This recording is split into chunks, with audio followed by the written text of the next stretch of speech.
আজকে সকাল থেকে অনেকেই মেইনস্ট্রিম মিডিয়ারাও বিভ্রান্ত হতে বাধ্য হয়েছে যে আপনারা অনেকে অভিযোগে লিখেছিলেন যে ছাত্র দলের ভিপি প্রার্থী আচরণবিধি লঙ্ঘন করে ভোট কেন্দ্রে প্রবেশ করেছে, কিন্তু সেটা সম্পূর্ণ মিথ্যা অভিযোগ ছিল।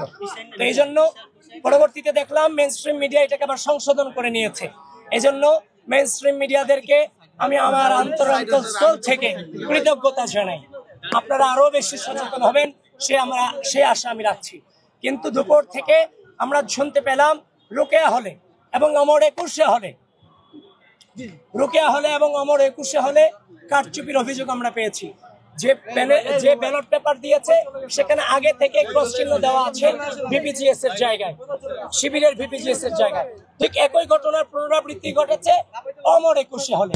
তার মানে একই ঘটনা পুনরাবৃত্তি ঘটাটা কোনোভাবেই অপরিকল্পিত ঘটনা নয়।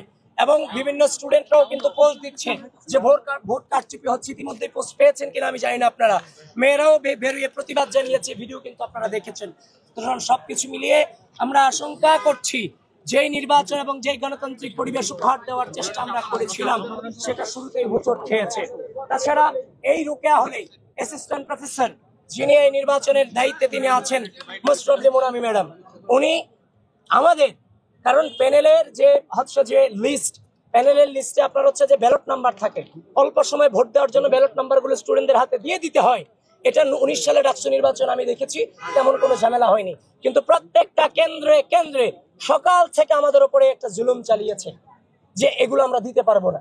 পরবর্তীতে মুনামি ম্যাডাম এখানে যিনি ছিলেন উনি 100 গজ দূরত্ব থেকেও আমাদের মেয়েরা যখন এগুলো প্রচার করছিল, আমাদের পাঠকক্ষ বিষয়ক সম্পাদক সূচনাকে তিনি থ্রেট করেছেন যে তার নাকি বিশ্ববিদ্যালয়ের তিনি কিভাবে পড়ে, তার ছাত্রত্ব কিভাবে থাকে, তিনি নাকি ওই স্টুডেন্টকে দেখে নেবেন।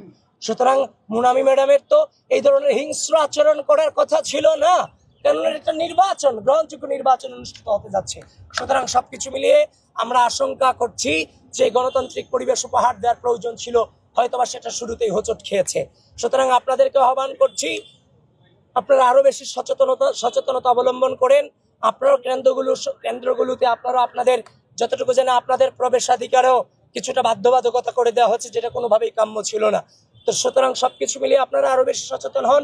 এবং এখনো প্রায় অনেক কিছু সময় আছে, প্রায় 1 ঘন্টা 20 মিনিট কিংবা 10 মিনিট সময় আছে। যারা অনাবাসিক শিক্ষার্থী আছেন, এই চ্যালেঞ্জিং মুহূর্তে দাঁড়িয়ে আমি বলছি আপনারা চলে আসুন, ভোটাধিকার প্রয়োগ করুন। এই যে যারা বাংলাদেশের স্বাধীনতাকে বিশ্বাস করে না, যারা ঢাকা বিশ্ববিদ্যালয়ের শিক্ষার্থীদের গণতান্ত্রিক মত প্রকাশের স্বাধীনতাকে বিশ্বাস করে না, যারা ঢাকা বিশ্ববিদ্যালয়ের শিক্ষার্থীদের মানবাধিকারকে বিশ্বাস করে না, নারী অধিকারকে বিশ্বাস করে না, ভোট কারচুপির মধ্য দিয়ে তাদের উত্থানকে ঢাকা বিশ্ববিদ্যালয়ের সাধারণ শিক্ষার্থীরা কখনোই মেনে নেবে না।